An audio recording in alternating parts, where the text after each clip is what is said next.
ಎಲ್ಲ ರೈತ ಬಾಂಧವರಿಗೆ ನಮಸ್ತೆ. ನನ್ನ ಹೆಸರು ಅಸೀಮ್ ಅಂತ ಹೇಳಿ, ನಾನು ಬಯೋಸೀಡ್ ಕಂಪ್ನಿಯಿಂದ ಬಂದಿದ್ದೀನಿ.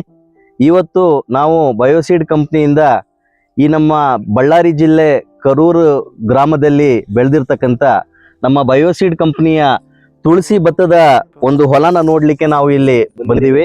ಸೊ ರೈತ ಬಾಂಧವರೇ, ಇದನ್ನ ನೋಡ್ಲಿಕ್ಕೆ ನಮಗೆ ನಿಜವಾಗ್ಲೂ ಕಣ್ಣು ಬಹಳ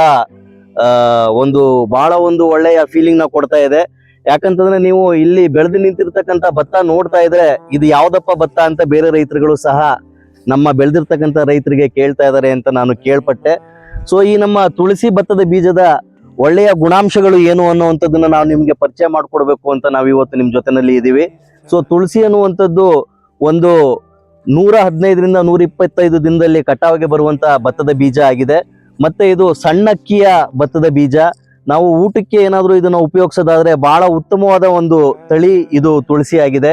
ಮತ್ತೆ ತುಳಸಿನಲ್ಲಿ ಮತ್ತಿನ್ನೊಂದು ಏನಪ್ಪಾ ಅಂತಂದ್ರೆ, ಹವಾಮಾನ ಸ್ವಲ್ಪ ಬದಲಾದ್ರು ಅಂದ್ರೆ ಮಳೆ ಕಡಿಮೆ ಆದ್ರೂ ಮತ್ತೆ ಮಳೆ ಜಾಸ್ತಿ ಆದ್ರೂ ಸಹ ತಡ್ಕೊಳ್ಳುವಂತ ಶಕ್ತಿ ಈ ನಮ್ಮ ಬಯೋಸೀಡ್ ಕಂಪ್ನಿಯ ತುಳಸಿ ಭತ್ತದ ಬೀಜಕ್ಕಿದೆ. ಯಾಕಪ್ಪ ಅಂತಂದ್ರೆ ಮಳೆ ಕೆಲವು ಸತಿ ಜಾಸ್ತಿ ಆಗಿ ಮಳೆ ಗಾಳಿ ಜಾಸ್ತಿ ಆದಾಗ ಬಹಳಷ್ಟು ಭತ್ತದ ಬೀಜಗಳು ಬಿದ್ದೋಗ್ತವೆ. ಬಟ್ ಈ ನಮ್ಮ ತುಳಸಿ ಭತ್ತ ಏನೈತೆ ಬೀಳೋದಿಲ್ಲ. ಮತ್ತೆ ಮಳೆ ಕಡಿಮೆ ಆದಾಗ ಸ್ವಲ್ಪ ನೀರು ಕಡಿಮೆ ಆಯ್ತು ಅಂತಂದಾಗ್ಲೂ ಸಹ ಭತ್ತದ ಇಳುವರಿ ಸಹ ಕಡಿಮೆ ಆಗುವಂತಹ ಒಂದು ಸಂದರ್ಭಗಳು ಜಾಸ್ತಿ ಇರ್ತವೆ. ಬಟ್ ಈ ನಮ್ಮ ತುಳಸಿ ಭತ್ತದಲ್ಲಿ ಆ ಸಂದರ್ಭನೂ ಸಹ ಇರೋದಿಲ್ಲ. ಇದರಲ್ಲಿ ಮಳೆ ಕಡಿಮೆ ಆಗ್ಲಿ ಅಥವಾ ಮಳೆ ಜಾಸ್ತಿ ಆಗ್ಲಿ, ಎರಡೂ ಸಮಯದಲ್ಲಿ ಉತ್ತಮವಾದ ಇಳುವರಿನ ಕೊಡುವಂತಹ ಈ ನಮ್ಮ ತುಳಸಿ ಭತ್ತದ ಬೀಜ ಆಗಿದೆ. ಈ ನಮ್ಮ ತುಳಸಿ ಭತ್ತದ ಬೀಜ 4ರಿಂದ 4.5 ಅಡಿ ತನಕ ಬೆಳೆಯುತ್ತೆ. ಮತ್ತೆ ಪ್ರತಿಯೊಂದು ಗಿಡದಲ್ಲಿ ನಾವು ನಾಟಿ ಮಾಡಿದ ಪ್ರತಿಯೊಂದು ಸಸಿನಲ್ಲಿ 14ರಿಂದ 15 ಅಷ್ಟು ತೆಂಡೆನ ಹೊಡೆಯುತ್ತೆ. ಮತ್ತೆ ಪ್ರತಿಯೊಂದು ತೆನೆನಲ್ಲಿ ನೀವು 250ರಿಂದ 260 ಕಾಳುಗಳನ್ನ ಕಾಣಬಹುದು.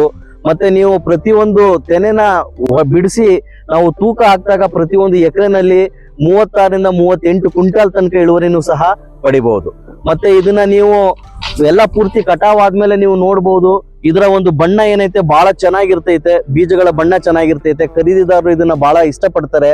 ಮತ್ತೆ ಹೊಲದಲ್ಲಿ ನೀವು ನೋಡ್ಬೇಕು ಅಂತಂದ್ರೂ ಭತ್ತ ತನ್ನ ಪೂರ್ತಿ ಮೈದುಂಬಿ ಕೆಳಗಡೆ ಬೀಳ್ತಾ ಇರುತ್ತೆ.